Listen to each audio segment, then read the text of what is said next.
একটা মানুষ ব্যর্থ হবে এবং সফল হবে এই দুইটাই নির্ভর করে তার মাইন্ডসেটের উপর। তাহলে মাইন্ডসেটটা কিন্তু আমাদের জন্য খুবই গুরুত্বপূর্ণ। সো আজকের আলোচনার বিষয়টি হচ্ছে মাইন্ডসেট কি, মাইন্ডসেট কত প্রকার এবং মাইন্ডসেট কিভাবে কাজ করে, এবং একজন ব্যক্তি সফল হওয়ার জন্য এবং ব্যর্থ হওয়ার জন্য মাইন্ডসেটটা আমাদের কোন প্রসেসে কাজ করে। সো আজকের এই আলোচনাটি শুরু থেকে শেষ পর্যন্ত দেখুন এবং আপনার টাইমলাইনে শেয়ার করে রাখুন। আপনার বিজনেস পার্টনার যারা আছে তাদের সাথেও শেয়ার করে দিন, তারাও যেন আজকের এই আলোচনাটা সুন্দর করে জানতে পারে এবং বুঝতে পারে এবং সে অনুযায়ী যেন তারা কাজ করতে পারে। সো মূলত মাইন্ডসেট বলতে আমরা বুঝি মনটাকে স্থির করা। কোনো কাজের উপর আমরা যখন মনটা স্থির করি যে আমরা এই কাজটা করব, সেটাকে মাইন্ডসেট বলে। আমরা কাজটা সম্পন্ন করি বা সম্পন্ন না করি, কিন্তু আমরা মাইন্ডসেট করি, আর এটাই হচ্ছে আমাদের মাইন্ডসেট। এখন মাইন্ডসেট কত প্রকার? মাইন্ডসেট হচ্ছে দুই প্রকার, একটি হচ্ছে ফিক্স মাইন্ডসেট আর একটা হচ্ছে আপনার গ্রোথ মাইন্ডসেট। এখন ফিক্স মাইন্ডসেটটা কি? ফিক্স মাইন্ডসেট হচ্ছে আপনি একটা বিষয় জানেন, এটার উপরে স্টেবল থাকেন, আপনি এর চেয়ে আর ভালো কিছু জানতে চান না বা আপনি শিখতে চান না, আপনি চ্যালেঞ্জ নিতে চান না। এবার গ্রোথ মাইন্ডসেটটা কি? গ্রোথ মাইন্ডসেট হচ্ছে নতুন নতুন বিষয় জানার জন্য বা বারবার চেষ্টা করার জন্য যে বিষয়টার উপর কাজ করেন আপনি। গ্রোথ মাইন্ডসেট মূলত আপনার চ্যালেঞ্জ নিতে পছন্দ করে, তারপর হচ্ছে নতুন নতুন বিষয় সে জানতে পছন্দ করে এবং সে সবসময় সর্বোচ্চ চেষ্টা করে। এটা হচ্ছে গ্রোথ মাইন্ডসেটের কাজ। এখন অ্যাকচুয়ালি এই যে মাইন্ডসেট, এটা কিভাবে কাজ করে? গবেষণায় দেখা গেছে আমাদের ব্রেনটা মূলত দুইটা প্রসেসে কাজ করে। একটি হচ্ছে থট প্রসেস, আরেকটি হচ্ছে বিলিভ প্রসেস। এখন থট প্রসেসটা কি? থট প্রসেস হচ্ছে চিন্তার প্রসেস। এই থট প্রসেসটা আবার তিনটা ওয়েতে কাজ করে, যেমন কনসিয়াস মাইন্ড, আনকনসিয়াস মাইন্ড এবং সাবকনসিয়াস মাইন্ড। এখন কনসিয়াস মাইন্ডটা কি? সেটা হচ্ছে আপনার জাগ্রত বা সজাগ মন। যেমন আমার হাতে এই গ্লাসটা আছে, এটা যদি পড়ে যায় তাহলে ভেঙে যাবে, এটা হচ্ছে সজাগ।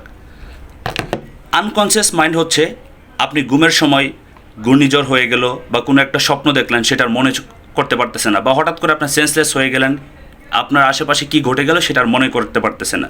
আর সাবকনসিয়াস মাইন্ড হচ্ছে আপনি ঘুমিয়ে থাকেন বা জাগ্রত থাকেন, আপনার ব্রেন সবসময় কাজ করে।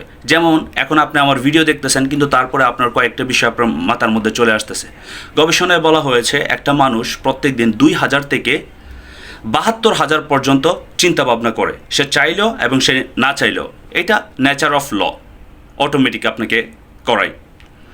সো এই যে আপনার তিনটা মন বা আপনার যে থট প্রসেস, এটা যখন আপনি ঘুমিয়ে থাকেন, সারাদিন যা চিন্তা করেন, যেটার উপরে সিদ্ধান্ত নেন, সেটার উপরে যখন বিলিভ করে, তখন আপনি সেই কাজটা করতে শুরু করেন।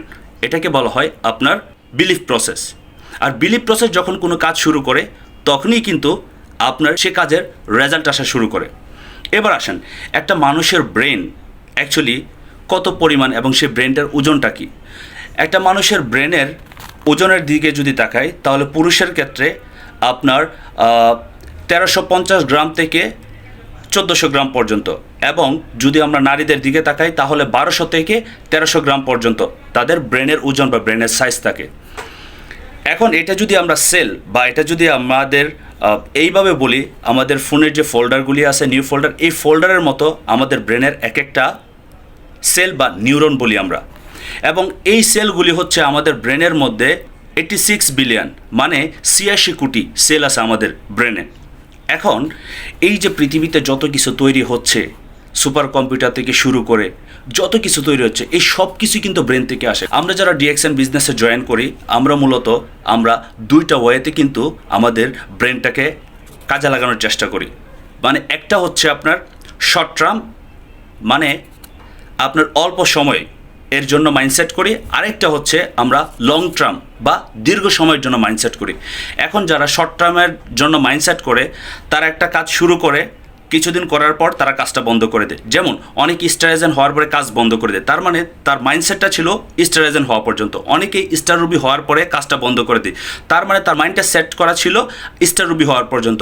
আবার অনেকেই ক্রাউন অ্যাম্বাসেডার হচ্ছে, তার মানে তার মাইন্ডটা সেট আপ করা ছিল সে ক্রাউন অ্যাম্বাসেডার হবে। এখন আমার কোয়েশ্চেন, আপনার মাইন্ডসেট কোনটাতে আছে? আপনি কি শর্ট টাইম মাইন্ডসেটে আছেন নাকি লং টাইম মাইন্ডসেটে আছেন? এখন শর্ট টাইম মাইন্ডসেটে যারা থাকে প্রত্যেক দিন হাজার হাজার মানুষ সিদ্ধান্ত নিচ্ছে উদ্যোক্তা হবে, কিন্তু সকালে ঘুম থেকে উঠে তাদের আবার মাইন্ড পরিবর্তন হয়ে যায়। এটা হচ্ছে আপনার শর্ট টাইম মাইন্ডসেট। পৃথিবীতে যারা সফল ব্যক্তিরা আছেন তারা সবসময় লং টার্ম মাইন্ডসেট, দীর্ঘ সময়ের মাইন্ডসেট করতো এবং তারা ওই মাইন্ডসেটের উপর স্টেবল থাকতো এবং রেগুলার কাজ করতো। আর যারা ব্যর্থ হচ্ছে তাদেরও মাইন্ডসেট হয়, তারা হচ্ছে শর্ট টার্ম, মানে অল্প সময়ের। তারা একটা কাজের জন্য মাইন্ডসেট করলো, কাজটা যখন করতে গেল একটু বাধা বিঘ্ন আসতেছে তখন কাজটা তারা বন্ধ করে দেয়। সো এখন আপনার মাইন্ডসেট যদি লং টার্ম মাইন্ডসেট থাকে তাহলে আপনি আপনার লাইফের প্রত্যেকটা কাজে সফল হতে পারবেন। আর যদি আপনার মাইন্ডসেট শর্ট থাকে তাহলে আপনি অল্প অল্প কাজ করার পর আবার আপনি স্টপ করে দিবেন, তার মানে আপনি ব্যর্থ থাকবেন। মাইন্ডসেট করুন, নিজের লাইফের পরিবর্তন নিজে করুন। এখন সিদ্ধান্ত আপনার। আপনাকে অসংখ্য ধন্যবাদ ভিডিওটি এই পর্যন্ত দেখার জন্য। Wish you best of luck. দেখা হবে নতুন কোনো সেশনে। আসসালামু আলাইকুম ওয়া রাহমাতুল্লাহ।